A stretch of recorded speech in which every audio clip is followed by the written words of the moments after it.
Everything about PT. Hello friends, my name is Kushal Gupta, an education consultant and runs a study abroad consultancy with the name of Forex. Last video में हमने discuss किया था हर possible question आइल्स के regarding, और इस video में we are going to discuss all the questions related to PTE. So let's start with the very first question. What is PTE? PTE है क्या? PTE stands for Pearson Test of English. ये एक study abroad exam ही है और इस exam को देने के बाद स्टूडेंट्स अप्लाई कर सकते हैं ऑस्ट्रेलिया में, न्यूजीलैंड में, यूके में, कनाडा में, यूएसए में, इन कंट्रीज़ के कॉलेजेस में और यूनिवर्सिटीज़ में for their education purpose.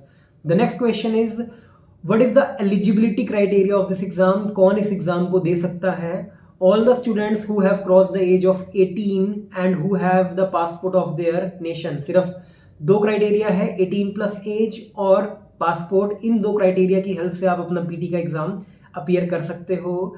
In some cases students who have age of 16 plus, जो 16 से बड़े हैं, वो भी एग्ज़ाम दे सकते हैं, बट उसके लिए पेरेंटल कंसेंट का फॉर्म उन्हें अप्लाई करना होगा.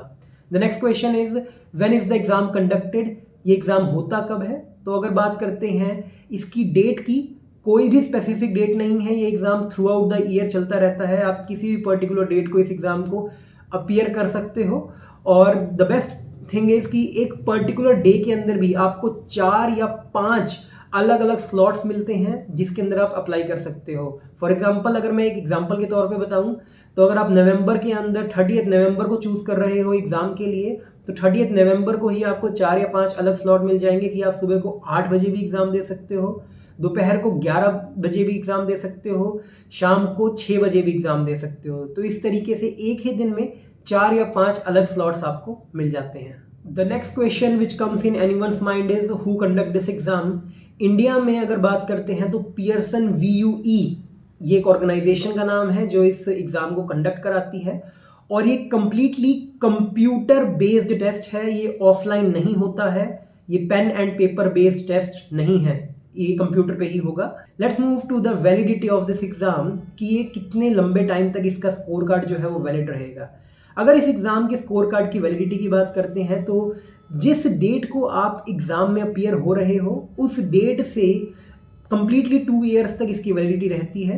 इसका मतलब है कि अगर हम बात करते हैं कि आपने एग्ज़ाम 1 जनवरी 2022 को दिया है, तो 1 जनवरी 2024 तक आप इसका स्कोर कार्ड यूज़ कर सकते हो यूनिवर्सिटीज़ और कॉलेजेस में अप्लाई करने के लिए. The best thing about PT is that you will receive the result of this test within 2 hours to 7 days. PT का जो रिजल्ट है आपको 2 दिन से लेकर 7 दिन के बीच में मिल जाता है, और इन मैक्सिमम केसेस 1 या 2 दिन के अंदर आपको इसका स्कोर कार्ड मिल जाता है. One of the most crucial question is what is the cost of this exam? इस एग्जाम की कॉस्ट क्या है? इस एग्जाम की कॉस्ट 13,700 रुपीज़ है इन 2021. डिपेंडिंग अपॉन आप कब इस एग्जाम में अपीयर हो रहे हो, इसकी कॉस्ट ज़्यादा भी हो सकती है और कम भी हो सकती है. Let's move to the next question. How many times one can appear in this exam? कितनी बार एक इंसान इस एग्जाम को दे सकता है? इस एग्ज़ाम के ऊपर कोई भी लिमिट नहीं है. आप जब तक सेटिस्फाइड रिजल्ट को नहीं अचीव कर सकते हो तब तक आप इस एग्ज़ाम को अपीयर कर सकते हो. But the most important thing is you must take care of this thing that the exam is costly. 13,700 रुपये का एग्ज़ाम है, तो आप तभी अप्लाई करो, तभी अपीयर करो जब आप कंप्लीटली कॉन्फिडेंट हो इस एग्ज़ाम के लिए. सो the next question is what is the marking criteria of this exam?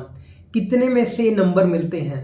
So the maximum marks a students can score is 90 में से इसके मैक्सिमम मार्क्स मिलते हैं. तो एक स्टूडेंट एक मैक्सिमम पॉसिबल मार्क्स जो स्कोर कर सकता है वो 90 में से कर सकता है. So the next question is how many marks are required to clear this exam? तो अगर हम बात करते हैं नंबर ऑफ मार्क्स जो आपको चाहिए इस एग्जाम को क्लियर करने के लिए, वो एंटायरली डिपेंड करता है आप कौन सा कोर्स सिलेक्ट कर रहे हो, कौन से कॉलेज या यूनिवर्सिटी में अप्लाई कर रहे हो, और कौन सी कंट्री में जाना चाहते हो. इन 3 पैरामीटर के बेसिस पे डिसाइड होता है कि आपके लिए बेस्ट पॉसिबल मार्क्स क्या रहेंगे जिससे आपका फाइलिंग प्रोसेस स्मूथ रहे. बट अगर एक आइडिया के लिए बात करें तो अगर आप 50 to 65 के बीच में स्कोर कर रहे हो तो then that is considered as a good score. But अगर आप जितना ज़्यादा स्कोर करोगे, आप 65 प्लस स्कोर कर रहे हो या 79 प्लस स्कोर कर रहे हो, तो डेफिनेटली आपको फाइलिंग प्रोसेस के अंदर बहुत ज़्यादा बेनिफिट्स होंगे. Let's move to the next question. What are the modules of this exam? So इसके 4 मॉड्यूल हैं. First is speaking, second is writing, third is reading and last is listening. इन 4 module पे ये एग्जाम आपको test करता है। The most crucial question is what is the duration of this exam. इस exam की टाइमिंग क्या है, कितने आवर्स का एग्जाम होता है। फ्रॉम 16 नवंबर 2021, 16 नवंबर 2021 से इस एग्जाम की ड्यूरेशन 2 आवर होने वाली है। उसके सिवाय कोई और चेंज नहीं हो रहा है इसके अंदर, ना ही किसी क्वेश्चन टाइप के अंदर चेंज हो रहा है और ना ही किसी भी तरह का नया क्वेश्चन इस एग्जाम में इंट्रोड्यूस होगा। सिर्फ एक ही चेंज है कि जो टाइमिंग है वो अब 2 आवर का एग्जाम होगा ये। The last question is how many months are required to clear this exam, कि कितना टाइम चाहिए हमें इस एग्जाम को क्लियर करने के लिए। तो अगेन, अगर आप एक अच्छे स्पीकर हो, आपकी इंग्लिश पे अच्छी कमांड है, तो with in 3 months you can definitely clear this exam. But अगर आपकी इंग्लिश पे कमांड इतनी अच्छी नहीं है या आप बहुत अच्छे तरीके से इंग्लिश को टाइम नहीं दे सकते हो, तो depending upon your timing, so it may be that आपको थोड़ा सा ज़्यादा टाइम लगे, 3 मंथ से ज़्यादा भी टाइम लग सकता है। तो अगर आप किसी भी तरीके की पीटी क्लासेस के अंदर या आइल्स क्लासेस के अंदर इंटरेस्टेड हैं, you can contact me. Thank you so much.